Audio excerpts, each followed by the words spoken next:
Good evening, my fellow Americans, and happy Lunar New Year. I'm Stacey Abrams, and I'm honored to join the conversation about the state of our union.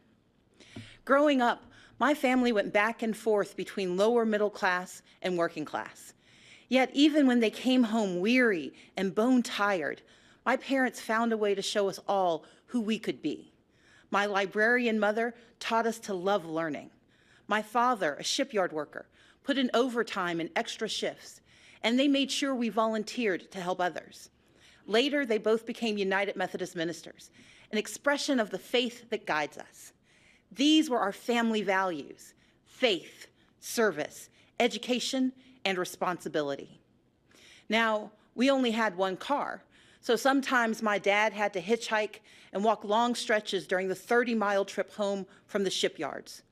One rainy night, my mom got worried. We piled in the car and went out looking for him, and we eventually found my dad making his way along the road, soaked and shivering in his shirt sleeves. When he got in the car, my mom asked if he'd left his coat at work. He explained that he'd given it to a homeless man he'd met on the highway. When we asked why he'd given away his only jacket, my dad turned to us and said, "I knew when I left that man he'd still be alone, but I could give him my coat because I knew you were coming for me." Our power and strength as Americans lives in our hard work and our belief in more. My family understood firsthand that while success is not guaranteed, we live in a nation where opportunity is possible. But we do not succeed alone. In these United States, when times are tough, we can persevere because our friends and neighbors will come for us. Our first responders will come for us. It is this mantra, this uncommon grace of community, that has driven me to become an attorney, a small business owner, a writer, and most recently, the Democratic nominee for governor of Georgia. My reason for running was simple. I love our country and its promise of opportunity for all. And I stand here tonight because I hold fast to my father's credo. Together, we are coming for America, for a better America. Just a few weeks ago, I joined volunteers to distribute meals to furloughed federal workers. They waited in line for a box of food and a sliver of hope since they hadn't received paychecks in weeks. Making livelihoods of our federal workers a pawn for political games is a disgrace. The shutdown was a stunt, engineered by the President of the United States, one that defied every tenet of fairness and abandoned not just our people, but our values. For 7 years, I led the Democratic Party in the Georgia House of Representatives. I didn't always agree with the Republican speaker or governor, but I understood that our constituents didn't care about our political parties, they cared about their lives. So when we had to negotiate criminal justice reform or transportation or foster care improvements, the leaders of our state didn't shut down. We came together and we kept our word.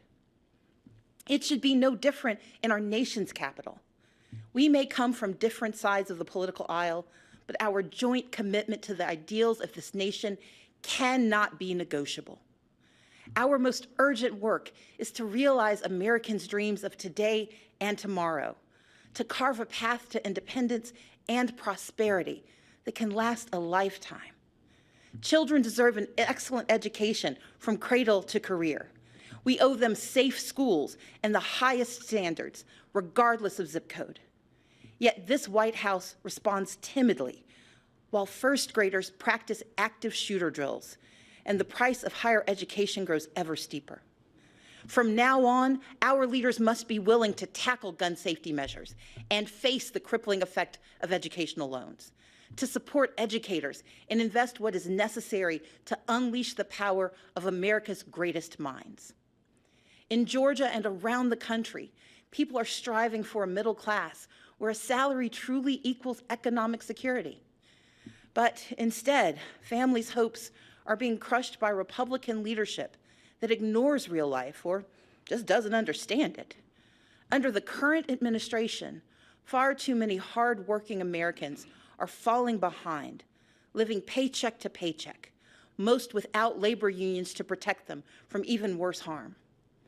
The Republican tax bill rigged the system against working people. Rather than bringing back jobs, plants are closing, layoffs are looming, and wages struggle to keep pace with the actual cost of living. We owe more to the millions of everyday folks who keep our economy running, like truck drivers forced to buy their own rigs, farmers caught in a trade war, small business owners in search of capital, and domestic workers serving without labor protections. Women and men who could thrive if only they had the support and freedom to do so. We know bipartisanship could craft a 21st century immigration plan, but this administration chooses to cage children and tear families apart. Compassionate treatment at the border is not the same as open borders. President Reagan understood this. President Obama understood this.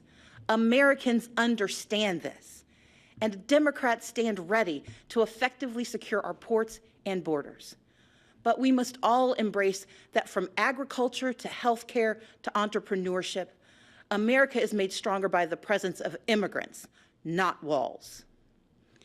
And rather than suing to dismantle the Affordable Care Act, as Republican attorneys general have, our leaders must protect the progress we've made and commit to expanding healthcare and lowering costs for everyone. My father has battled prostate cancer for years. To help cover the cost, I found myself sinking deeper into debt, because while you can defer some payments, you can't defer cancer treatment. In this great nation, Americans are skipping blood pressure pills, forced to choose between buying medicine or paying rent. Maternal mortality rates show that mothers, especially Black mothers, risk death to give birth. And in 14 states, including my home state, where a majority want it, our leaders refuse to expand Medicaid, which could save rural hospitals, save economies, and save lives. We can do so much more. Take action on climate change. Defend individual liberties with fair-minded judges. But none of these ambitions are possible without the bedrock guarantee of our right to vote. Let's be clear. Voter suppression is real. From making it harder to register and stay on the rolls, to moving and closing polling places, to rejecting lawful ballots, we can no longer ignore these threats to democracy. While I acknowledge the results of the 2018 election here in Georgia, I did not, and we cannot, accept efforts to undermine our right to vote. That's why I started a nonpartisan organization called Fair Fight to advocate for voting rights. This is the next battle for our democracy, one where all eligible citizens can have their say about the vision we want for our country. We must reject the cynicism that says allowing every eligible vote to be cast and counted is a power grab. Americans understand that these are the values our brave men and women in uniform and our veterans risk their lives to defend. The foundation of our moral leadership around the globe is free and fair elections, where voters pick their leaders, not where politicians pick their voters. In this time of division and crisis, we must come together and stand for and with one another. America has stumbled time and again on its quest towards justice and equality. But with each generation, we have revisited our fundamental truths, and where we falter, we make amends. We fought Jim Crow with the Civil Rights Act and the Voting Rights Act. Yet we continue to confront racism from our past and in our present, which is why we must hold everyone from the highest offices to our own families accountable for racist words and deeds, and call racism what it is, wrong. America achieved a measure of reproductive justice in Roe v. Wade, but we must never forget it is immoral to allow politicians to harm women and families to advance a political agenda. We affirmed marriage equality, and yet the LGBTQ community remains under attack. So, even as I am very disappointed by the president's approach to our problems, I still don't want him to fail. But we need him to tell the truth. and to respect his duties and respect the extraordinary diversity that defines America. Our progress has always been found in the refuge, in the basic instinct of the American experiment, to do right by our people. And with a renewed commitment to social and economic justice, we will create a stronger America together. Because America wins by fighting for our shared values against all enemies, foreign and domestic. That is who we are.